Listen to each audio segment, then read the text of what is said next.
como fazer isso nesse momento, né? Nesse momento em que a gente não pode se reunir fisicamente. Pensamos que uma plataforma digital, assim, vendo esses rostinhos, num dado momento, a gente também quer dialogar, né? A gente quer dialogar com vocês, ouvir o que vocês têm a nos dizer, né? E dialogar sobre o quê? Sobre as nossas práticas da carreira docente, da nossa função, do fazer pedagógico, né? Que nós estamos chamando de ideias força da docência. Então, o que seria agora ideias forças, né? Ideias forças são aquilo que a gente classifica como o que dá sentido, né, às nossas ideias, o que dá sentido aos nossos pensamentos quando se juntam e potencializam uma ação. Então, veja, todos nós que já atuamos como professores, né, que já somos docentes, ou o que estão a caminho disso, podemos parar um instante para refletir. Para qual o sentido dessa nossa prática? Para quem estamos trabalhando, né? Quem é o nosso público? Como tem sido o nosso fazer? Né? Quais são as principais ideias que nos movimentariam nessa ação? Isso seria a nossa ideia-força. Algumas ideias-forças. Dentro da docência, a gente tem muitas. Nós sinalizamos pelo menos 6 para discutir nesse ciclo, né? Nesse primeiro ciclo que nós estamos organizando. 6 iniciais, tá? Hoje, a primeira delas é a infância, que abre as portas, né, para a gente pensar o nosso público, para quem a gente trabalha, né? Que concepções de infância alguém que lida com a docência precisa pensar, pode refletir, pode iniciar uma reflexão, né? Não que sejamos os detentores do saber, de todo saber, não. A gente chama para dialogar e para provocar algumas reflexões, né? Então, a gente acredita nesse poder da palavra, do diálogo, do enunciado, né? E convoca vocês que nos ouviram a participar desse ciclo conosco. Então, o que nós pensamos para esses momentos? Um convidado, né? Um convidado a falar sobre uma temática. Hoje é a professora Flávia Mota, e todos vocês receberam lá um PDF quando receberam o e-mail, né, com a nossa organização. A gente gostaria que vocês seguissem conosco até o fim, né, mas vocês podem se interessar por um tema, outro tema, né, outras pessoas que não estão nessa, pode estar no outro, né? Então é um movimento mesmo, é um movimento de 2 por mês, às vezes tem mês que é uma só, né? Manteremos as quartas e a gente tem uma certificação por cada live. Para vocês receberem, seria bom que a gente colocasse agora no chat, por exemplo, o nome completo, olha, estou aqui, né? E a gente vai anotando quem está para poder fazer essa troca depois. Pode colocar, pode ir escrevendo aí, olha, eu estou aqui, seu nome completo, né, para a gente ir sinalizando. Mas eu disse que a gente está trabalhando com um grupo de professoras, né, que sou eu, a professora Márcia Cristina, a professora Juliana Prata, a professora Mariana Zadminas, né, nós 4 formamos o grupo Dialogia. E eu vou pedir agora que elas falem um pouquinho também, né, se apresentem, tá?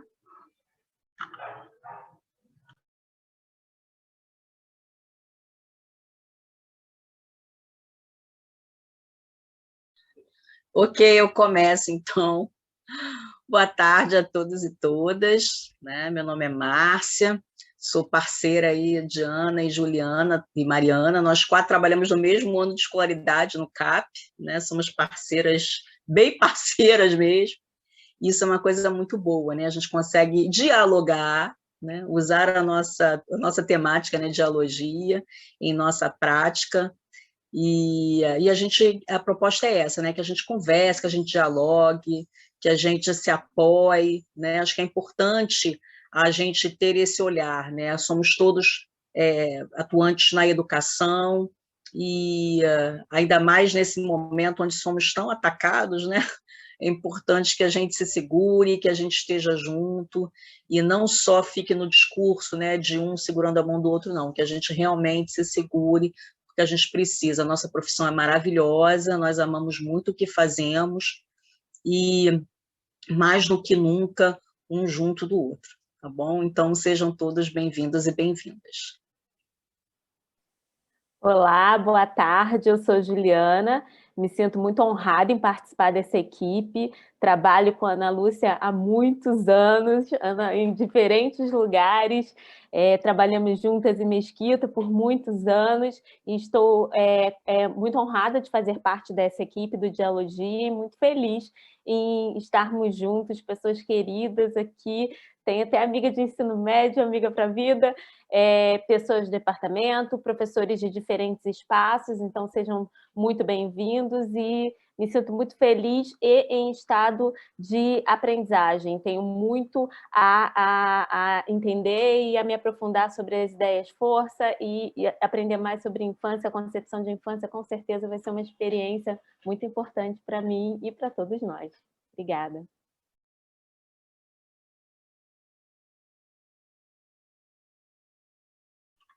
Falta uma, né? Falta a Mariana, ela está saindo de uma reunião, né, com a secretária. E esse é o nosso grupo, tá? A gente tem aqui também hoje o professor Luiz Paulo e a professora Maíra, que também são palestrantes, né? Que está previsto lá dentro do nosso ciclo, um dia só com eles, tá? E hoje eles também vão nos ajudar nessa dinâmica que eu já vou contar o que vai acontecer, tá bom? E além deles, a professora Georgette, professora não, orientadora pedagógica Georgette, que a gente chama de G, querida, também vai nos ajudar. E aí, então, eu já vou adiantando. O que tem para hoje, né? O que tem para hoje? A gente tem a fala da Flávia, já, né? E a gente tem também, depois da fala dela, um encaminhamento de uma questão para a gente refletir. E aí a gente dialoga, né? Nós faremos isso em subgrupos. A Juliana está ali a postos para ela nos dividir virtualmente quem vai falar com quem, né? Então, eu vou pedir para esses também falarem um pouquinho. Tem a Maíra, tem o Luiz Paulo e a G. Eles estão nos ajudando aqui hoje nessa dinâmica, tá bom? Falem aí, meninos. Começo? Falar rapidinho. Boa tarde a todas e todos. Eu sou Maíra, sou professora do CAP da UERJ, trabalho com alfabetização no CAP, né, principalmente o primeiro e o segundo ano, e agradeço o convite da Ana, da Ju, da Márcia, a Mariana não está aqui, mas da Mariana também, participar desse momento com vocês, tá bom?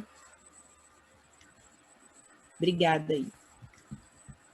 Eu sou Luiz Paulo, eu também sou do CAP da UERJ, né? Agradeço aí o convite, sou professor dos anos iniciais, atualmente estou no 5º ano do ensino fundamental, né? Então, agradeço o convite da Ana, Márcia, Juliana, Mariana, que são parceiras queridas de trabalho aí também. Passa a palavra.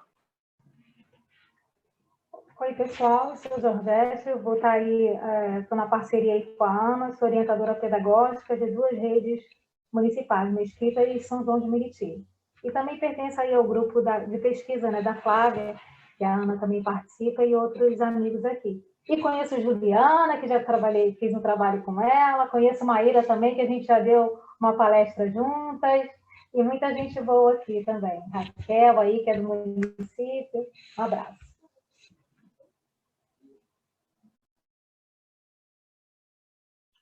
Lembrando que eu estou anotando aqui, tá? Quem está hoje, escreva o nome completo, porque aí eu vou dando um xizinho aqui na listagem de vocês.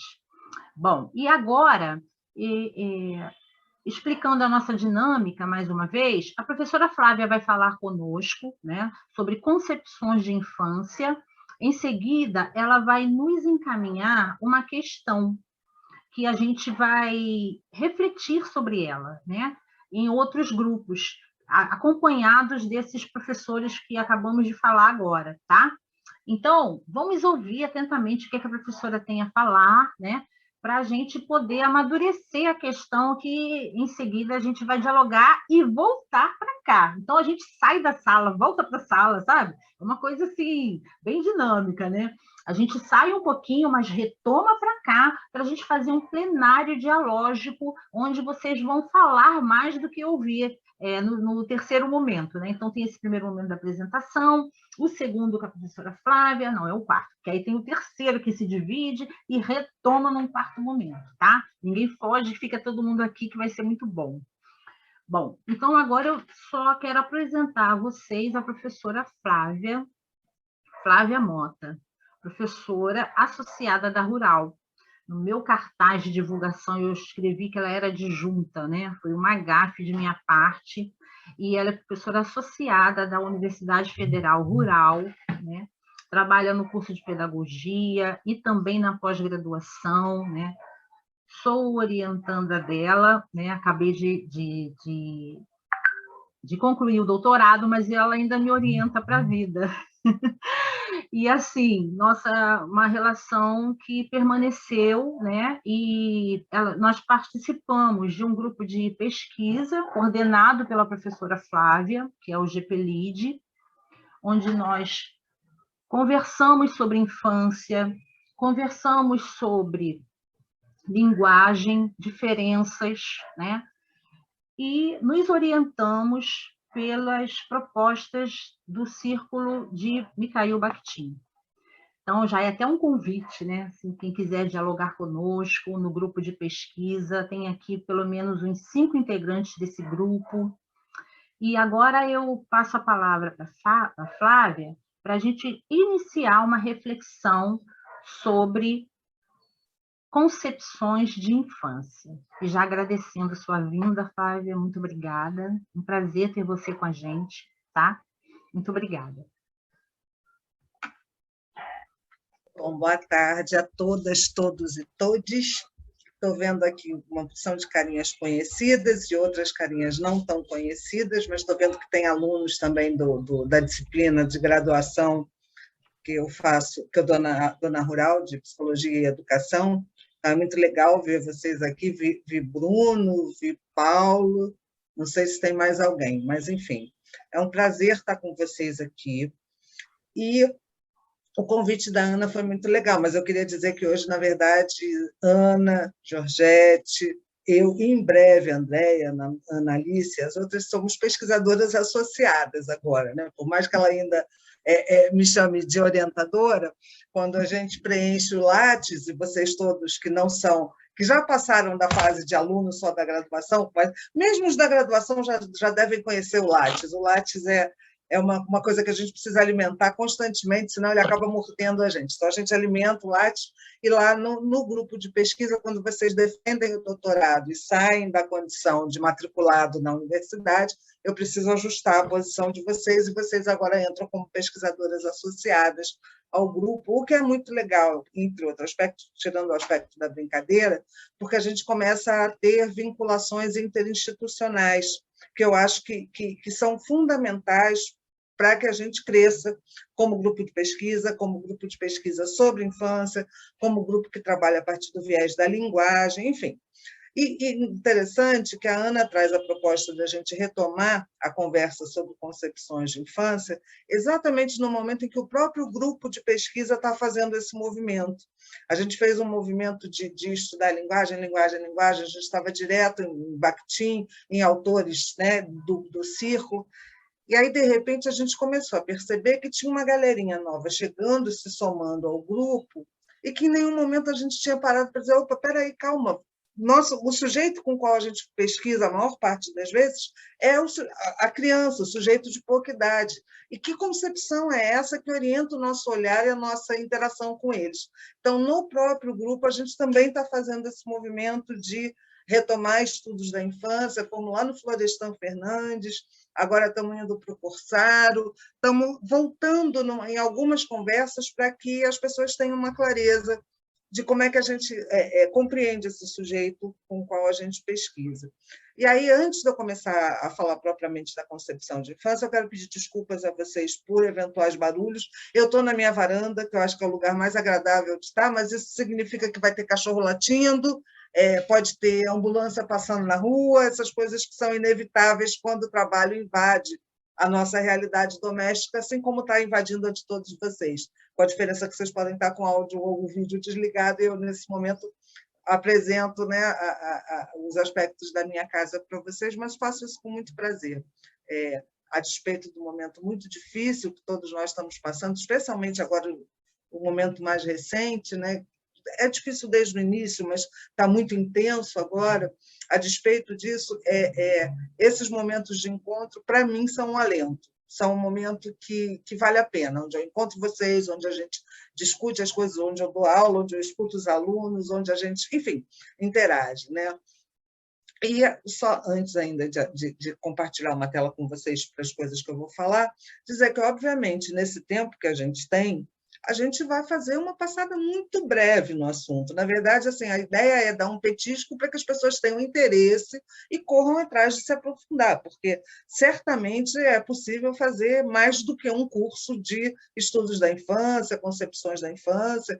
Cada um dos aspectos que a gente vai falar aqui se desdobraria em horas e horas e horas de estudo e leitura, etc. Então, na verdade, a ideia é abrir um panorama, dar uma sugestão do que é possível a gente pensar, por que caminhos a gente pode escolher ir quando a gente escolhe estudar a infância, para que vocês tenham, a partir daí, o interesse de vocês despertado e o movimento de vocês seja um movimento de crescimento de cada um na direção que achar que vale a pena, né? Eu acho que eu estou com compartilhamento de tela, estou. Vamos ver. Deve estar abrindo para vocês. Alguém só confirma para mim se abriu para vocês? Abriu, tá certo. Tá, Obrigada, obrigada. professora. Nada. E eu vou, então, começar a apresentação, mas eu quero deixar vocês à vontade para, se quiserem falar durante a conversa, interrompam, não é um momento, a proposta é de um momento dialógico, então, se tiver algum interesse de conversar junto, ok. Se não, a gente pode fazer perguntas mais adiante, como ficar mais confortável para vocês, tá? Deixa eu, então, começar aqui. Como a Ana já disse, eu sou professora da Rural, eu dou aula nos cursos de licenciatura da Universidade Rural e no programa de pós-graduação em educação. Eu vou começar, então, por um material, que é muito legal. Esse material eu fiz há bastante tempo já com a minha orientadora querida. Eu vi a Ana me chamando de orientadora querida, eu tenho uma orientadora querida também, que é a professora Sônia Kramer, e nós, num determinado momento não sei se foi acho que foi ainda no doutorado, ou seja, isso é anterior a 2010, ela me convidou para escrever com ela um verbete que foi publicado em e-book pela Universidade Federal de Minas Gerais, uma série de verbetes sobre educação, e nós ficamos com o verbete criança. E aí eu achei que era muito apropriado trazer para vocês exatamente o verbete que a gente escreveu, porque a ideia é conceituar o que é criança e infância, né? Então, a criança, especificamente, que é o tema, né, dessa conversa aqui hoje, nós não estamos falando de concepções de infâncias, mas de concepções de criança, e daqui a pouquinho a gente vai entender que diferenciação é essa que eu estou estabelecendo aqui, mas, objetivamente, o que é a criança, né? Quem é a criança? Então, a gente compreende ela como uma pessoa de pouca idade, que produz cultura e é nela produzida, que brinca, aprende, sente, cria, cresce e se modifica ao longo do processo histórico que constitui a vida humana. As crianças são constituídas a partir de sua classe social, raça ou etnia, gênero e por diferenças físicas, psicológicas e culturais. São ainda partícipes de um tempo e espaço, logo sujeitos em condições de existir como seres geohistóricos. Eu precisei trazer umas adaptações, né, no conceito que foi escrito antes de 2010, essa dimensão da geografia da infância. Eu fui no Jader, Jader me conceitou o que você acrescenta na ideia de criança que a gente traz aqui. Ele disse, espacializa elas, porque, de uma maneira geral, a gente fala das interseccionalidades, raça, classe, gênero, mas não fala da produção histórica, quer dizer, as crianças são sujeitos históricos de um dado tempo e deixa elas voando soltas no espaço. Então, a demanda da geografia da infância é que a gente espacialize as crianças para também compreendê-las num dado tempo e espaço, né, associando as duas dimensões. Aí a gente traz lá no nosso material, a gente faz um passeio rápido, né? Uma passagem, o verbete é uma passagem, mas a gente passa pela filosofia, pela sociologia e pela psicologia, para falar como esses três campos orientam esse olhar para a criança. E aí, na filosofia, inevitavelmente, a gente vai parar em Walter Benjamin, que, quando faz uma crítica da cultura e da modernidade, traz para a gente uma compreensão muito interessante da criança, né? E é ele que introduz a ideia de que a criança cria cultura, brinca, dá sentido ao mundo, produz história, recria a ordem das coisas, estabelece uma relação crítica com a tradição. As crianças são especialmente, isso é um trecho dele, as crianças são especialmente inclinadas a buscar em todo local de trabalho onde a atuação sobre as coisas se processa de maneira visível. Sentem-se irresistivelmente atraídas pelos detritos que se originam da construção. Nesses produtos residuais, elas reconhecem o rosto que o mundo das coisas volta exatamente para elas e somente para elas. Neles estão menos empenhadas em reproduzir as obras dos adultos do que em estabelecer uma relação nova e incoerente entre esses restos e materiais residuais. Com isso, as crianças formam o seu mundo de coisas, um pequeno mundo inserido no grande. Eu não sei vocês, mas Benjamin me toca profundamente, porque eu fui criança de Zona Sul do Rio de Janeiro, ou seja, não tinha muito brincadeira de rua, não tinha muito... a gente brincava no prédio, eu fui criada em apartamento. E eu me lembro que se tinha uma coisa que me atraía, é uma loucura, porque devia ser um perigo danado, mas era eu e meus amigos invadirmos prédios em obra, e lá estabelecemos as nossas brincadeiras. Então, a gente invadia a construção mesmo, as pessoas lá trabalhando, e a gente, quando não percebido, ficava lá brincando e construindo essa coisa. Então, o Benjamin fala muito diretamente para mim, quando ele traz essa proposição, né? E essa possibilidade de fazer uma coisa não coerente, coerente no sentido adulto do termo, né? Coerente no sentido adultocêntrico do termo, entre aquele material e o produto que dele vai se originar. E aí eu trago uma fala mais contemporânea, né? Espera aí que a Bruna vai... Opa, só um minutinho. Vou só tirar a minha... Isso.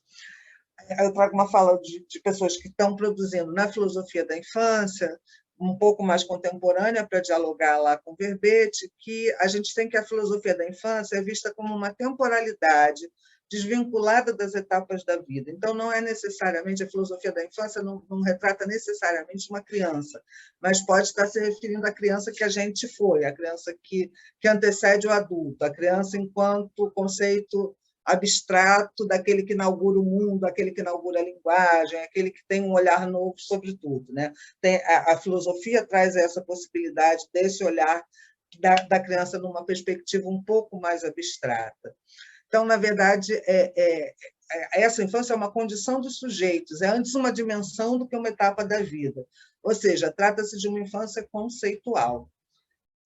Eu acho esse trecho importante para a gente pensar no seguinte, especialmente as pessoas que trabalham com crianças ou que pesquisam crianças. Eu, antes de trabalhar na universidade, trabalhei com crianças muitos anos na educação básica, depois eu fui para a universidade, mas eu acho que tem um aspecto dessa infância conceitual que é muito importante a gente encontrar. Não que a gente consiga, nenhuma perspectiva a gente consegue ser a criança com as crianças, mas quando você tem essa dimensão, de certa forma, presente em você, isso te abre uma possibilidade de construção de pontes entre você e as crianças, que eu acho que as pessoas que têm isso pouco estabelecido têm mais dificuldade. Então, isso constrói talvez um interesse genuíno nas conversas, nos diálogos, nos filmes, nos vídeos, né? Eu lembro que assim, eu curto coisas de criança, eu curto,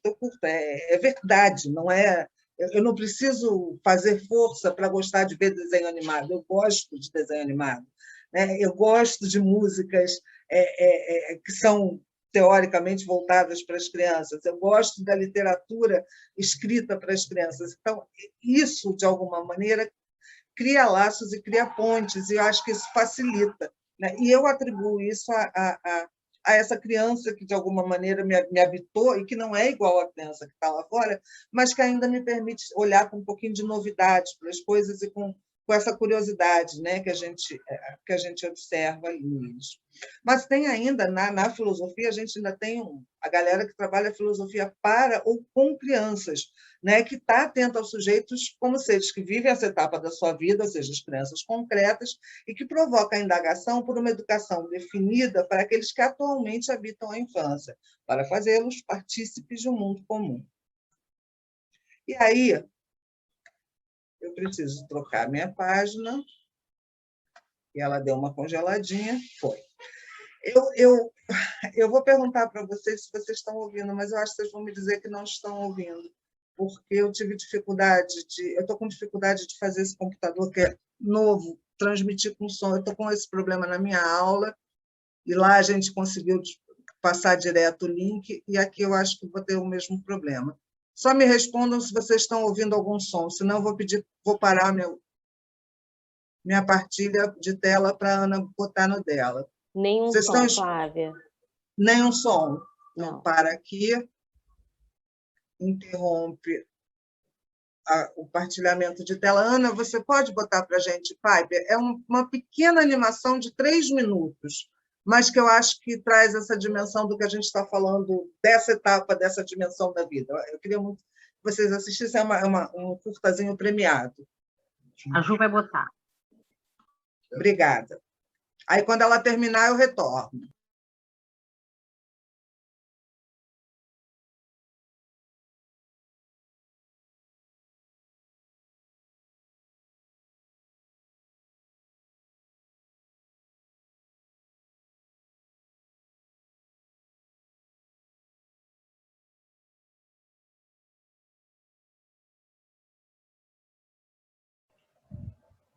Desculpem, o som tá ok? Só para eu saber aqui. Eu não estou ouvindo, não. Não tá. Está sem som. Eu não escuto, não. estou Está ouvindo. sem som. Está sem som, Ju.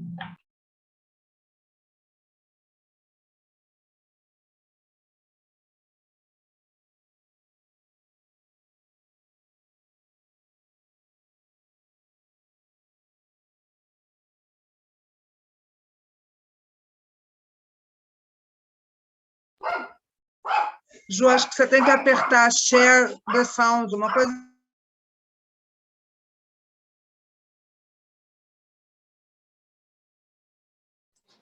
Nada de som?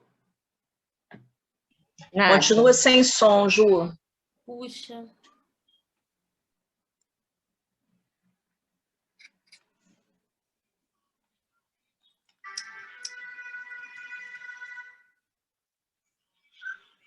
Agora foi. Foi o som. Está baixinho, mas...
Tu conhece esse desenho?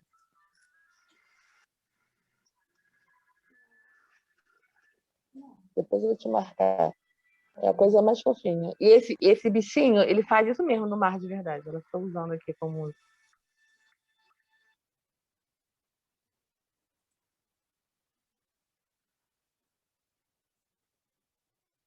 Acho que acabou, né? Não, não acabou. Alguém que deu pause. Será que foi isso? Foi você, mãe. Desculpa, gente. Essa é outra parte. A outra parte.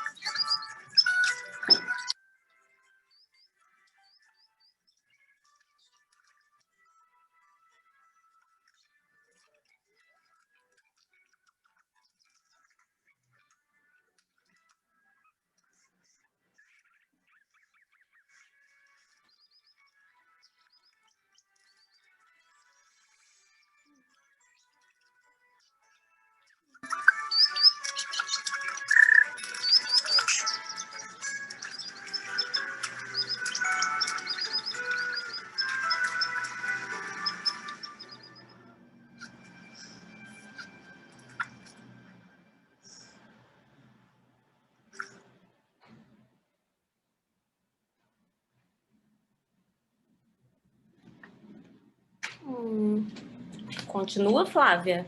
Não, acabou, é só isso. São só 3 minutinhos mesmo. Obrigada. Pena que ficou um pouco atrapalhado, mas depois a gente dá para vocês o link. E eu vi que quem resolveu o nosso problema, eu não sei o nome dele, mas foi a criança. Ficou evidente, todo mundo percebeu que ele foi capaz e competente o suficiente para dar conta daquilo que a gente está aqui quebrando a cabeça. Isso é genial. Como é o nome dele, Juliana? Davi. Davi, obrigada. Você resolveu um bocado de coisa para mim. Bom, deixa eu então voltar aqui para a minha apresentação. Vamos lá para onde eu já estava.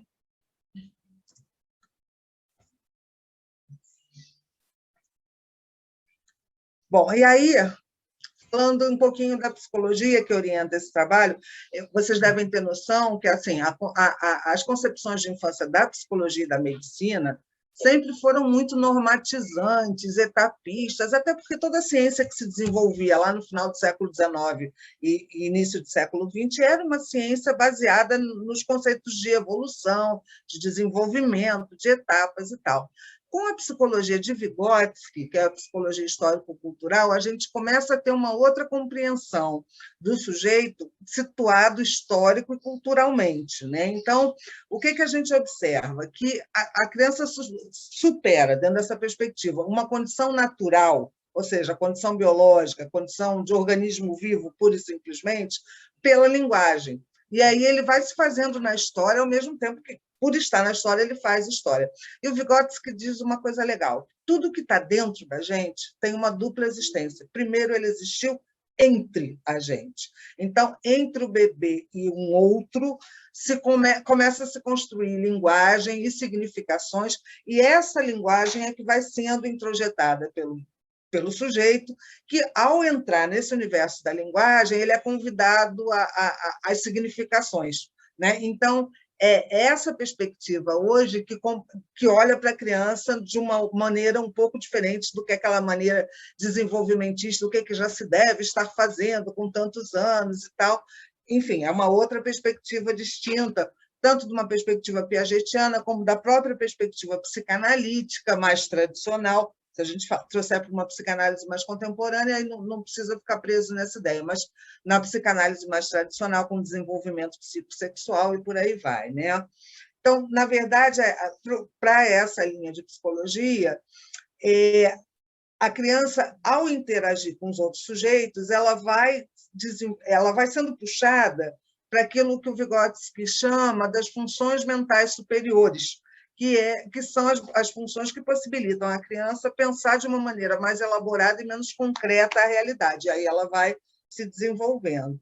E aí, assim, o ser humano ele se constitui nessa relação com o outro, na interação social E, ao interagir, as crianças aprendem, se formam, criam, transformam, são sujeitos ativos que participam e intervêm na realidade. Suas ações são maneiras de reelaborar e recriar o mundo. Quando a gente olha lá para o Piper, ele aprende a como lidar com aquela onda gigantesca que está vindo, com o colega dele, que a gente observa que também representa uma criança, porque também é filhote, né? E aí, copiando ali a ação do coleguinha que se enterrou na terra, ele aprende a lidar com a onda, que se enterrou na areia, ele aprende a mergulhar e deixar a onda passar por ele, né?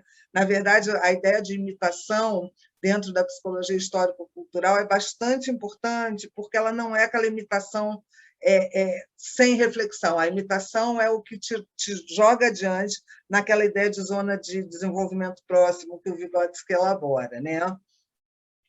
E, nessa perspectiva, a gente tem uma função muito importante. O papel da gente é de mediar. A gente adulto, a gente professor, a gente adulto responsável pela próxima geração, cabe a gente estar fazendo essa apresentação do mundo para a criança, né? Então, o papel do outro ele é fundamental, tanto na construção do eu, quanto no desenvolvimento das aprendizagens que a pessoa vai fazer ao longo da vida. E esses processos eles se manifestam na infância, eles vão construir realidades individuais e históricas que vão se traduzir na subjetividade de cada um. Então, aquilo que eu sou hoje, aquele meu eu interior, ele é um produto de uma realidade que é individual ao mesmo tempo que é histórica, e é da maneira como eu pude entrar nesse universo da linguagem respondendo ao outro que me convocou ao diálogo, né? E a criança, então, constrói o seu eu a partir de outros eus, uma subjetividade necessariamente dialógica. O outro está dentro de mim, a palavra outra está dentro de mim. Ela me ajuda a entrar nesse fluxo da linguagem. Desde muito pequenininhas, as crianças anunciam, criam, imaginam, expressando seus desejos e emoções. E aí a gente tem a sociologia, e a sociologia a gente hoje já tem um desmembramento que vai além, mas que não ia caber trazer hoje aqui para a gente conversar. Acho que isso fica para um outro momento, para uma outra reflexão.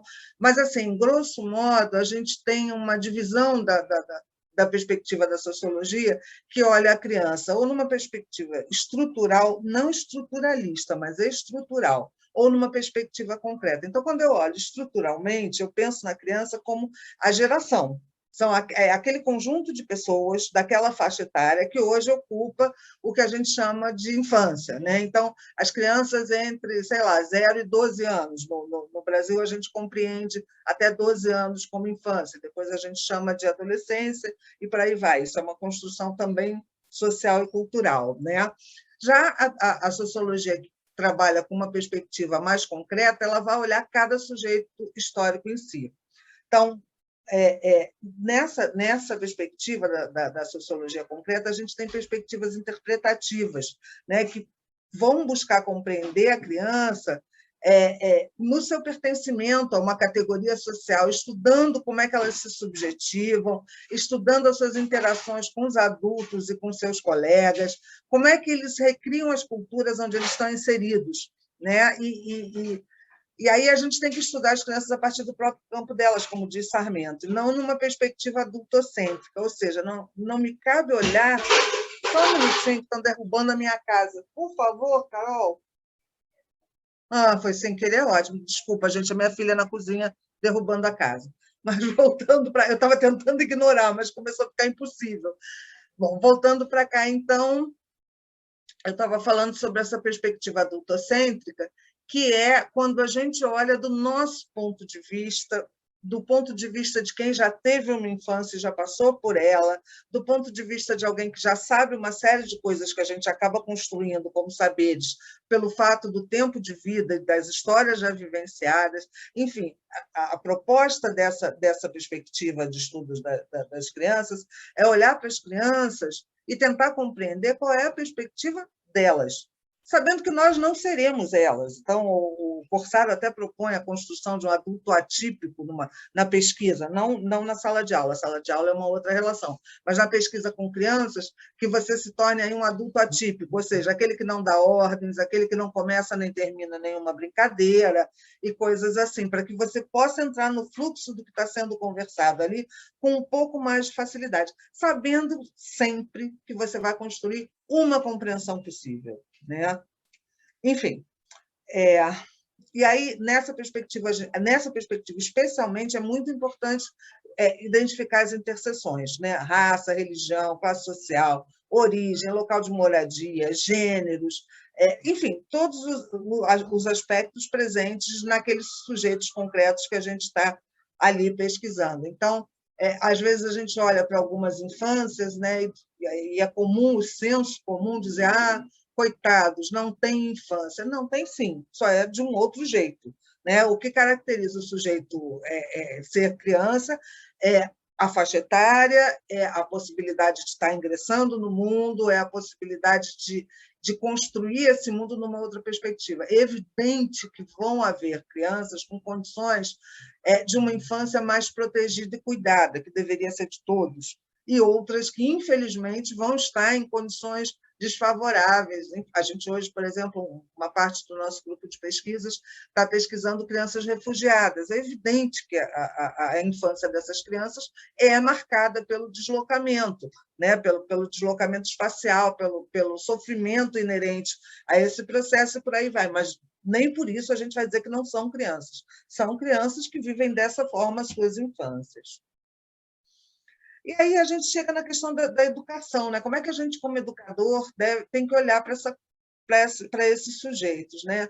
Então, assim, uma das coisas que é básica, a gente tem que respeitar e acolher as crianças em todas as suas diferenças e deficiências, quando as houver, né? Entendendo que elas são cidadãos de direito, eles têm direito à proteção, à participação, a experiências culturais, onde se combinam saberes da experiência, fruto de vivências das crianças e conhecimentos que integram a natureza, a produção e o patrimônio cultural na perspectiva da formação humana. Então, compreender isso no campo educacional é fundamental. E que a linguagem e a brincadeira são a maneira de integrar e articular os saberes e os conhecimentos. Não há outra perspectiva que não passe necessariamente pela linguagem, preferencialmente a linguagem dialógica, porque é ela que possibilita, né, ou o mais dialógica possível, porque é ela que possibilita essa alternância de discurso, né, entre o meu discurso e o discurso do outro, e ali você constrói o que é necessário. Bom, e aí eu vou trazer dois conceitos, e que são os conceitos que depois eu vou pedir para vocês trabalharem, né? Um deles é o termo reprodução interpretativa, que é um conceito criado pelo Corsaro, que foi criado em inglês, esse conceito. E aí a gente vê reprodução, parece repetição, parece que está fazendo a mesma coisa de novo, mas do mesmo jeito. Na verdade, se a gente fizer um recorte e falar reprodução interpretativa, talvez fique um pouco mais claro, porque é a ideia de produzir de novo interpretativamente. E o Corsaro diz que as crianças elas estão constantemente em reprodução interpretativa da realidade. E, nessa reprodução, elas vão se apropriando dos valores culturais ao mesmo tempo que os transformam, né? Então, é aí que...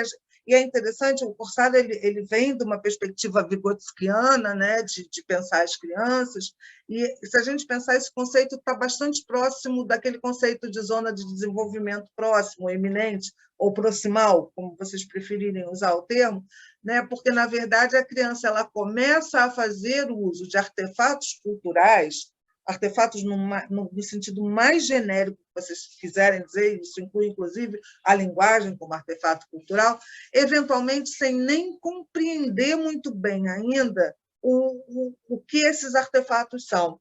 Mas, a partir dali, elas vão se apropriando, vão compreendendo e vão trabalhando esses aspectos, né? E aí eu trago uma citaçãozinha do próprio Corsaro, que ele diz: o termo interpretativo abrange os aspectos inovadores e criativos da participação infantil na sociedade. Já o termo reprodução inclui a ideia de que as crianças não se limitam a internalizar a sociedade e a cultura, mas contribuem ativamente para a produção e mudanças culturais. Então, é o rompimento com aquela velha ideia antiga, já de Durkheim, de socialização unidirecional, né? Que a socialização seria um recebimento dos valores culturais da sociedade quase que passivamente. A sociologia da infância, os estudos da infância vêm dizer não é assim, não. Tem um movimento, e é um movimento que é produtor, né? E isso a gente tem dentro desse conceito. E aí eu vou interromper aqui novamente, tomara que essa gente consiga ouvir com som, são só 2 minutos de vídeos sobre reprodução interpretativa. Se Juliana puder botar para a gente, eu agradeço. Coloco sim.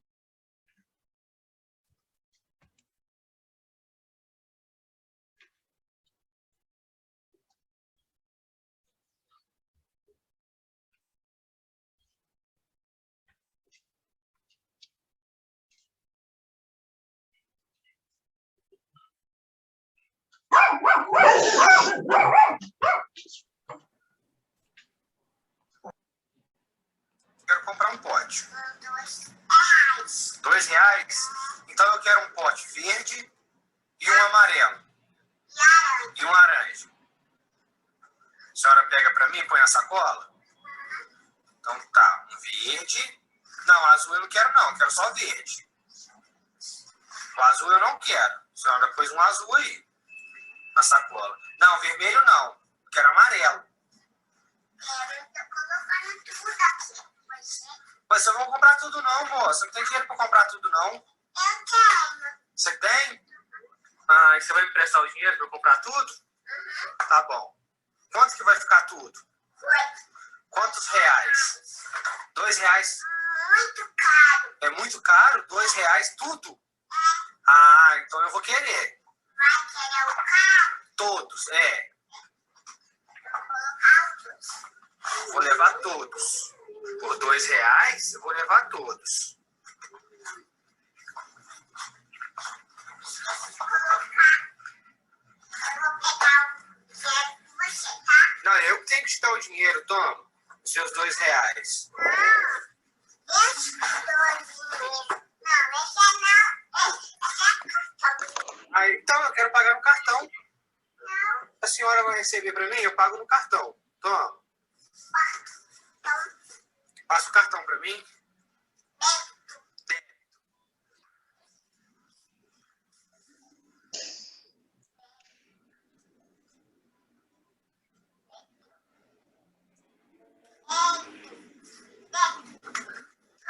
Certinho? Tá bom, então me dá minha sacola.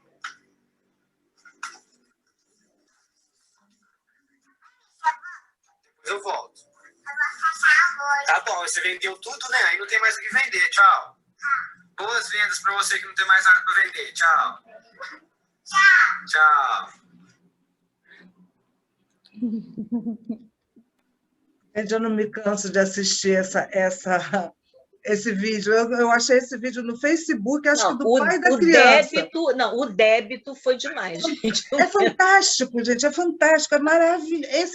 Olha, ali é uma aula de reprodução interpretativa, assim, daquelas que você não precisa dizer mais nada, porque vocês observam pelo tamanho da criança que ela não tem como ter ainda o domínio daqueles conceitos. São conceitos muito abstratos. Caro, barato, débito, crédito, cartão, preço, venda, loja, fechar a loja quando não tem mais mercadoria. Isso tudo ali está circulando com potencial de conhecimento, de crescimento. É fantástico, é fantástico. Esse vídeo eu amo de paixão. E eu acho que ele mostra bem o que a gente está conversando, né?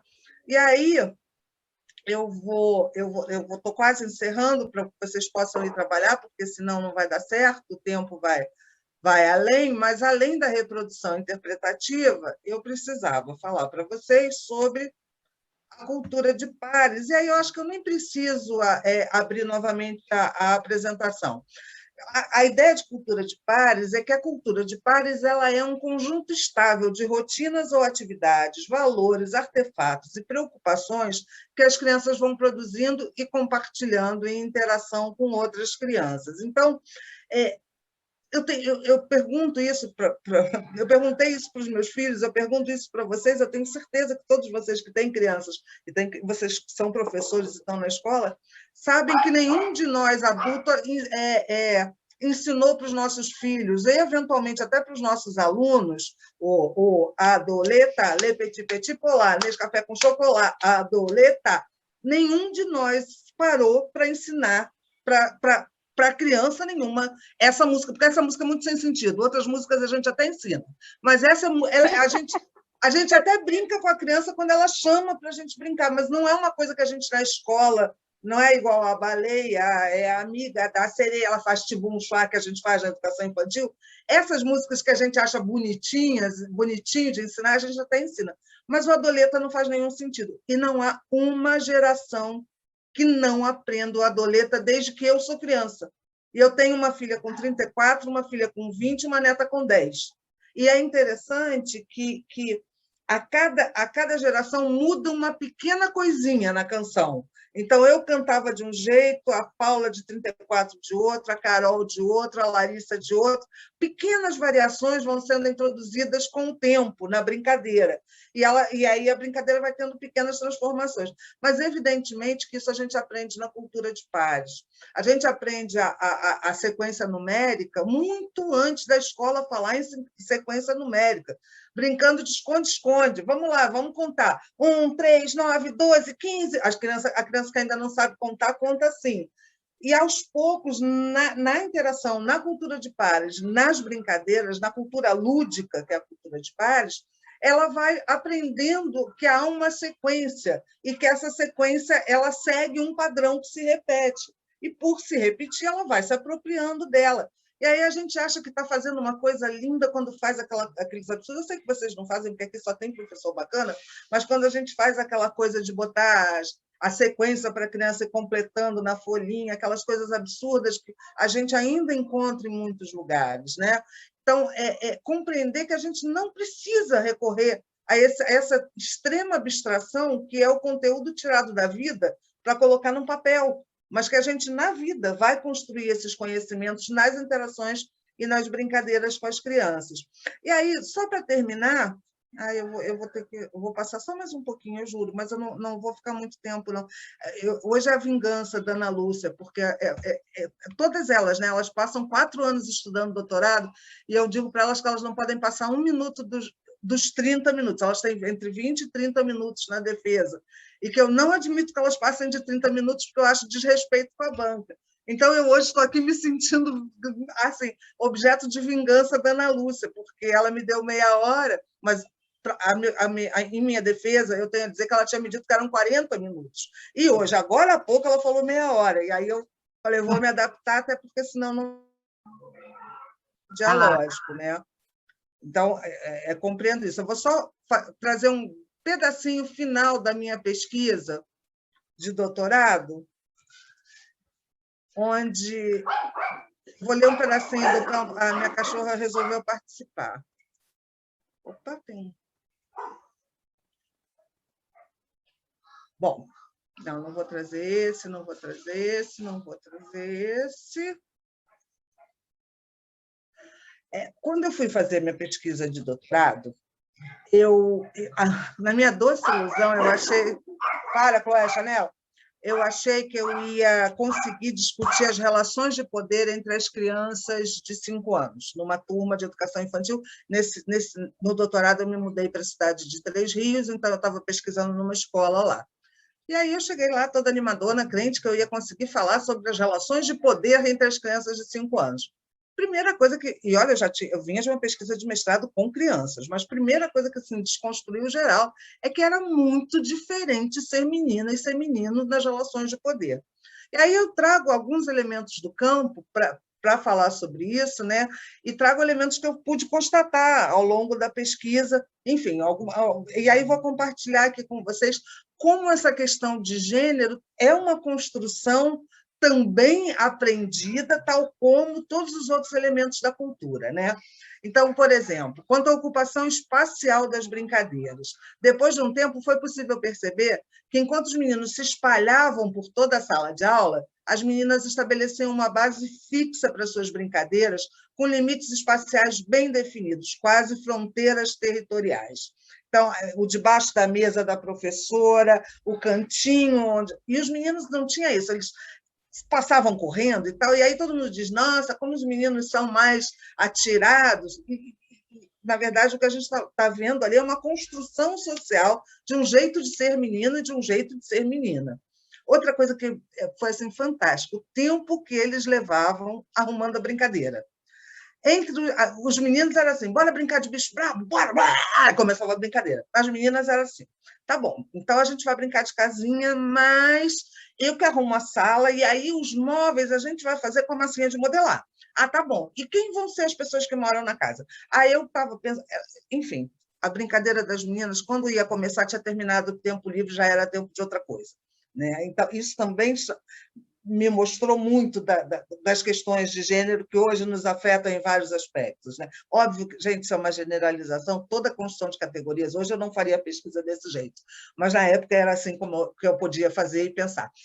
Toda construção de categorias de análise é uma construção de uma generalização, e evidentemente que as situações elas são muito mais ricas do que qualquer possibilidade de generalização. Né? Bom, a questão do respeito ao espaço do outro. Ai, meu Deus, os meninos... Só um minutinho, gente, desculpa. Alguém desliga esse celular que está tocando ali? Carol? Gente, só um minutinho. Só um minutinho mesmo.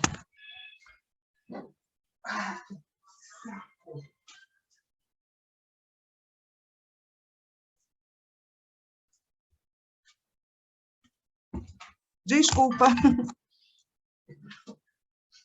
Bom, e o respeito ao espaço do outro, né? Era muito interessante como os meninos invadiam as brincadeiras das meninas, né? Como era comum que eles ocupassem o centro da sala de aula, como era frequente que as brincadeiras deles extravasassem para além de onde elas estavam. E as meninas, por sua vez, se resignavam a um espaço menorzinho. Ainda tinha uma maneira... essa que é muito interessante, a maneira como os meninos e as meninas lidavam com os objetos para atrair a atenção dos companheiros, e, obviamente, eram objetos que davam algum status. Então, para os meninos, importava mais mostrar o objeto, estabelecer comparações, caso o outro menino tivesse objeto semelhante, e aí definir quem saía vencedor nessa disputa. Para as meninas, o padrão de disputa remetia a um objeto ausente, logo produto da imaginação do interlocutor. Então, era muito comum assim, o menino pegava a mochila e dizia, minha mochila tem rodinha mais maneira do que a tua. E era uma escola pública, tá? Não era escola de alto poder aquisitivo, não. As crianças eram crianças, na grande maioria, de camadas populares. O meu lápis é muito maior do que o seu. Aí botavam em cima da mesa, mediam o tamanho do lápis. Né? Já as meninas, era uma coisa assim... Não trouxe o caso aqui. Mas eu me lembro um dia que uma das meninas trouxe um celularzinho de brinquedo, muito xing-lingzinho de camelô, daqueles muito simplesinhos, que falava raio, mas falava tão mal falado que não dava nem para entender. E aí uma das outras meninas, que era muito líder, disse, você está aí mostrando esse seu celular? E estava todo mundo em volta da menina que trouxe o brinquedinho. E a que era líder, revoltada, porque tinha perdido a centralidade ali do poder. Ela falou, pois sabe que minha mãe vai me dar um celular, mas o celular da minha mãe é tão bom, mas é tão bom. Aí os olhinhos das outras já foram começando a brilhar, elas foram chegando, mas é tão bom que eu não vou nem poder trazer para a escola. E aí ela voltou a ser o centro das atenções. Cara, isso fala muito sobre o nosso jeito de ser mulher e ser homem, né? É muito interessante como eles apontam para a gente padrões que mostram isso. E uma outra questão que assim, é muito frequente, eu vou terminar com esse slide, é como os meninos parecem que têm que estar o tempo todo provando não só que não são meninas, mas que não são homossexuais, como há uma cobrança permanente das crianças mesmo, entre elas, para deixar isso claro. Então, as questões de preconceito como já começam a ser construídas com muita clareza ali. Né? Então, esse aqui é um recorte de um evento. Os nomes são fictícios, né? Mas, enfim, são os nomes das crianças que eu trouxe. Então, Thalita se interessou pela tiara de massa de modelar que Catarina fez para a Barbie. Enquanto isso, Giovanna e Carolina observavam a brincadeira de luta dos meninos, sorrindo. A brincadeira dos meninos ficou muito bruta e barulhenta. Giovanna se levantou e veio contar um segredo para Thalita. Os meninos pegaram um saco plástico que envolvia a caixa da boneca da Júlia. Era um saco de mercado. Giovanna jogou a boneca e a caixa no chão, aproveitando que Júlia tinha saído. E, quando ela voltou, disse que tinha sido o Rubens. Ou seja, a menina pegou e, zuniu a boneca da outra, mas disse que foi um dos meninos. Júlia pegou o saco, mas João arrancou de suas mãos, dizendo: eu vi primeiro. Júlia foi se queixar com a professora. Carmen, né, a professora, deu o comando para irmos para o pátio. Quando Richard passou pela mesa das meninas, colocou a mão na boneca e Catarina ameaçou: vou contar para o seu pai, você está mexendo na boneca. Isso é coisa de menino ou de bichinha. Então, como essas construções vão se dando no coletivo, e as construções de gênero são bem típicas, né? E todo mundo, se tiver alguém aqui de educação infantil especialmente, todo mundo sabe o que é uma turma de 5 anos. Todo mundo sabe. Quem já passou por uma turma de 5 anos sabe que é o momento que as meninas começam a excluir os meninos, que se criam os grupos das fofocas, que elas discriminam a que não atende plenamente, a que está no grupo. Enfim, são características que são socialmente construídas. Eu estou vendo aqui no chat a Vanessa dizendo que na turma de 3 anos da filha só os meninos conseguiam brincar, mas, na verdade, aos 3 anos, eles ainda brincam muito misturados, de uma maneira geral. Óbvio que isso não dá para generalizar, porque essa construção dessa diferença ela vai se fazendo a partir dali. Mas, enfim, eu acho que assim, eu quis deixar para vocês a vontade de saber mais, porque em 30 minutos, 40 minutos, não tem como a gente fazer uma coisa muito profunda, mas tem muito texto de pesquisa com crianças, pesquisa com infâncias, que traz, para além da discussão teórica, também eventos de campo, que eu acho que facilita a nossa compreensão quando a gente vê, nem que seja uma representação da criança ali, sendo trazida com a sua linguagem, com a sua fala, com o seu gestual, e por aí vai. Agradecer a Ana pelo convite, é um prazer ser sua primeira convidada nessa atividade de extensão, e agradecer a todos vocês que ficaram pacientemente me escutando até agora. Imagina, foi ótimo, a gente que agradece, né, a sua disponibilidade para vir dialogar conosco, né, uma conversa que abre o nosso ciclo, né, com muita alegria. E agora, Flávia, a gente só tem mesmo que te agradecer muito, né? Porque é muito interessante ampliar essa nossa reflexão, né? A gente tem a proposta depois de deixar um texto com eles, né? A gente sabe do tempo que é curto, né? A gente tem essa clareza, mas enfim, ainda assim, né? Conseguimos, os vídeos ajudaram muito, né? E a gente conseguiu ter essa primeira noção, né, sobre a infância e abrir uma reflexão sobre a infância.